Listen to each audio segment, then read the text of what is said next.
people who have been affected by the work that Doug has already done.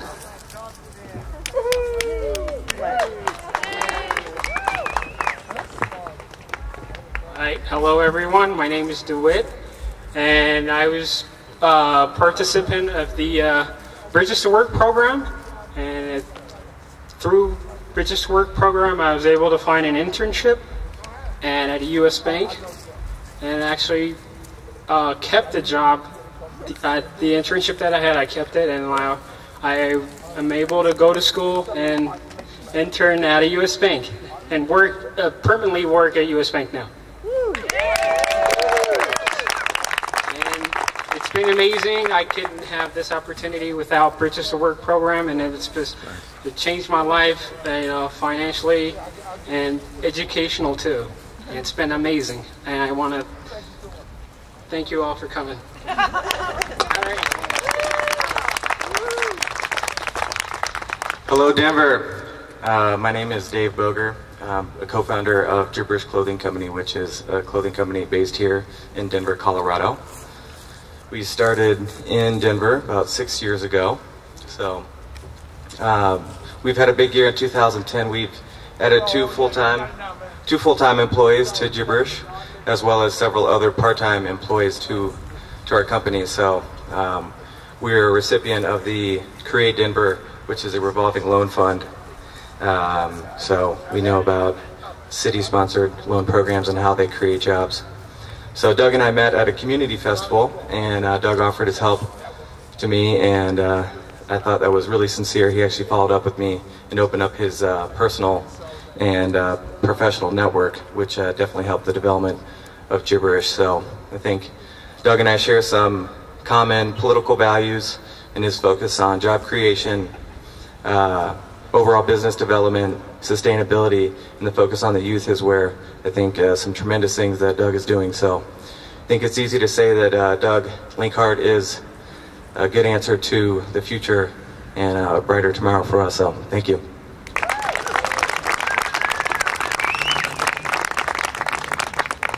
Like Dwight said, welcome everyone. My name is Bob. I've known Doug for 20 years, maybe a little more. And a couple of things I want to pull out from those times that I've known him, those years. Doug really has the ability to work one-on-one with people, as we just heard. He also really has the ability to pull people together and work for the common good of everybody. And those things, you call them what you want. You put labels on everything. That's leadership. And that's how I see Doug. And I usually would take a look at Doug and look at the people around him and say, what kind of people is he attracting? He's attracted good, strong leadership, people that are leaders in their own right. People who share the same ideas and same goals for Denver. They want to see Denver move forward, not stuck in a rut. They want to see Denver open up its arms to other people, other businesses. They want to see jobs. They want to see all these things. So as I see, and I've learned from Doug, that when you pull these kind of people together and to work with you, then, how can you go wrong? The other thing I noticed about Doug through the years was he's not afraid of good ideas coming from other people. He's not afraid to challenge. He's not afraid to be challenged. And I think we need that in a mayor that'll listen to the people. Because Doug is just like one of us. And there's no excuse for us sitting back and not taking a good hard look at this gentleman and know that he's the type of person that we need in the mayor's office. Thank you.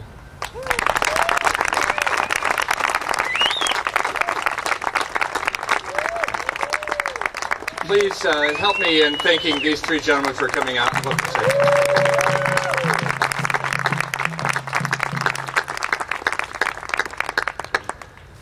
These are the faces of economic prosperity.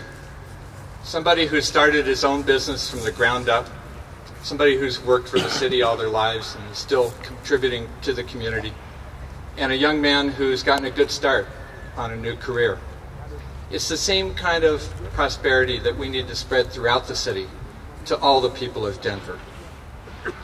Bob and Dave and Dawit and the people in this crowd, the people who are contributing every day to the betterment of our community, along with my 3 kids, are the reasons that I today am announcing my candidacy for mayor.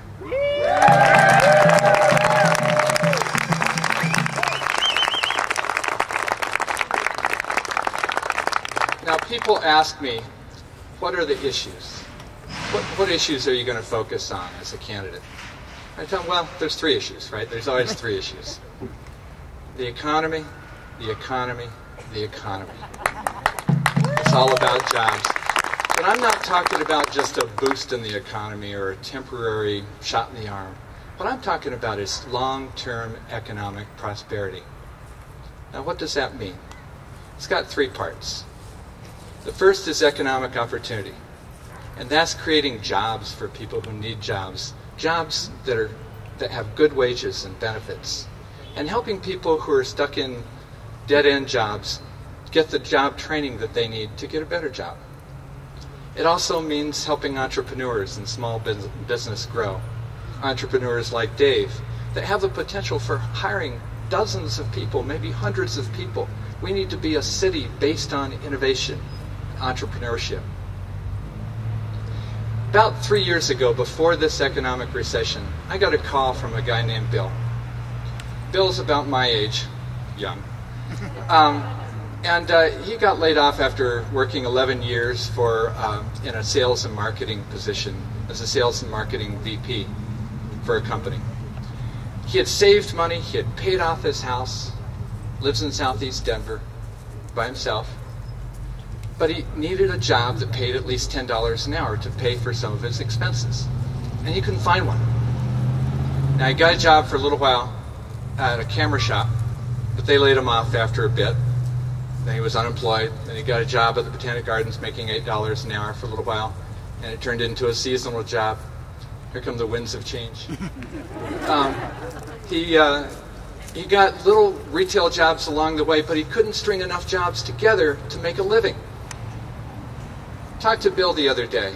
He said, you know, I was following the American dream. I thought that if you worked hard and saved money, that you could make a living and live in this city. Well, he's packing his bags. Bill is selling his house and moving to Florida to move in with his sister. Bummer. The thing about Bill is, like I say, he called before the economic recession, and he inspired me to say, what do we do for everybody? Not just homeless, not just, various people who qualify for certain benefits. What do we do for everybody to increase economic prosperity?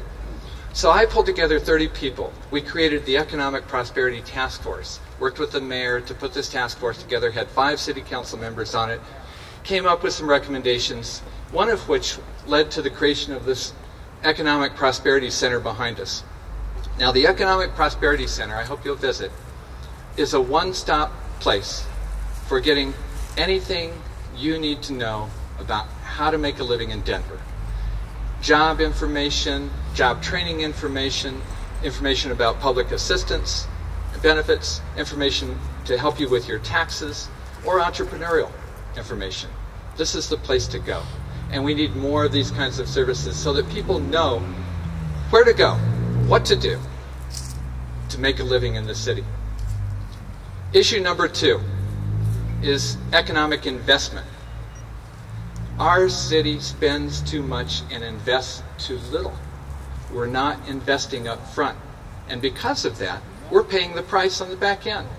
The price on the back end is in our jail, it's in our emergency room, it's in child welfare services, it's in Denver Cares. Even in electricity, we pay a bill that comes to our office every month to the city of Denver for $29 million worth of electricity to Xcel Energy. Surely we could cut that. The window in my office at City Hall is painted open. It's got a crack underneath that bleeds energy out the door. We need to invest in sustainability. We need to invest in people, in kids, and invest in healthcare and mental health. Now, one project that I sponsored that has done this is the Crime Prevention Control Commission. When the voters of Denver approved the new Justice Center 4 years ago, I insisted that we also set aside money for prevention and alternatives. And today, we are putting money into drug courts, into mental health care, into reentry programs. The Crime Prevention Control Commission is spending about $2 million a year and saving 227 beds per day at our jail. And more importantly, those individuals who would be in jail are in our community, making a living, raising their families. They're back being productive. So that's the kind of investment that I'm talking about that the city needs to make. Okay? Third economic issue is long-term economic strength. Like I say, we don't just need a boost. We need a climate for economic strength. And what does that mean? How do you create a strong economy? A strong economy is knowledge-based. It has a good educational system. It has a good continuum of lifelong learning. Now, I'm not going to fix the schools. I'm not pledging to fix the schools. But the city can play a role in getting the kids from here to college to a career. And we can have that continuum so that people get into the workforce and stay in our city. Denver Public Schools hires 500 teachers a year. Why shouldn't every one of those teachers come from Denver Public Schools? We can help make that happen. A strong economic climate also has culture. It has good services. It has libraries that are open, rec centers that are open. We have 18 libraries that are open only 32 hours a week. That's an embarrassment. I'm not running against this administration. It's pain that we've had to suffer over the years. But we need to make the investment in libraries and rec centers, in mental health care, in health care. We have 300 kids lined up for substance abuse prevention programs at Denver Health who can't get that help. So that's the kind of investment, but it's the kind of climate we need to create for business growth. I met with some people this morning who talked about how difficult it is to do business in Denver. We need a strong business-oriented climate. We need a climate for prosperity. I've got a couple of people here who are very important to me that I want to introduce. Like I say, the reason I'm running is the people here, but there are two people on the Hill who are also important, who are two of my three kids, Eric Linkhart and Ruby Linkhart. Okay. This is Eric and Ruby. Yay!